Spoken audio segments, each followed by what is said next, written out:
નમસ્કાર, આપ જોઈ રહ્યા છો spark today news. Rameshwar Mahadev મંદિર ખાતે સુંદરકાંડ પાઠ અને શ્રદ્ધાંજલિનો કાર્યક્રમ યોજાયો હતો। શહેરના પૂર્વ વિસ્તારના પ્રભાત બસ સ્ટેન્ડની સામે પારુલ સોસાયટી, જીવન શાંતિ, અંબિકા કુંજ, ચંદ્રનગર, પ્રભુનગર વગેરે સોસાયટીની મધ્યમાં આવેલા સુપ્રસિદ્ધ રામેશ્વર મહાદેવ મંદિર ખાતે રામેશ્વર મહાદેવ સમિતિ દ્વારા અમદાવાદ વિમાન ક્રેશ દુર્ઘટનામાં માર્યા ગયેલા આત્મીયજનો માટે તેઓના આત્માને શાંતિ મળે તે માટે ઓડિયો કેસેટ ધવલ કુમારના મધુર કંઠે ગવાયેલ સુંદર કાંડ પાઠનું આયોજન કરવામાં આવ્યું હતું।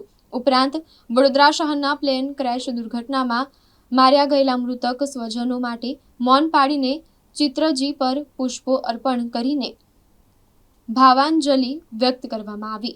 સામૂહિક પ્રભુની આરતી ઉતારવામાં આવી અને હનુમાન ચાલીસાના પાઠનું પઠન પણ કરવામાં આવ્યું હતું। આ પ્રસંગે મ્યુનિસિપલ કાઉન્સિલર તેજલબેન વ્યાસ, સમસ્ત વૈષ્ણવ વણિક પરિવાર, પૂર્વ ઝોનના મંત્રી રાજેન્દ્ર જે શાહ, જબુ ગામવાલા, બીજલ વ્યાસ અને સમિતિના મુખ્ય હર્તાઓ સુનિલભાઈ ચોકસી, બોડેલીવાલા, પ્રણવભાઈ ત્રિવેદી, મનોજભાઈ જોશી, રમેશ કાકા, વિનોદભાઈ પટેલ, મહિલા મંડળ, મહિલા વૃંદ અને શ્રદ્ધાળુઓ વિશાળ જનસંખ્યામાં સુંદરકાંડ પાઠ ઉપસ્થિત રહીને વિમાન ક્રેશ દુર્ઘટનામાં માર્યા ગયેલા મૃતકોને પુષ્પાંજલિ અર્પણ કરીને હૃદયપૂર્વક ભાવાંજલિ વ્યક્ત કરતા જોવા મળ્યા અને તેમના પરિવારજનો પર આવેલી આફતને પ્રભુ સહન કરવાની શક્તિ અર્પે એવો અહોભાવ વ્યક્ત શ્રદ્ધાળુઓ દ્વારા કરવામાં આવ્યો હતો।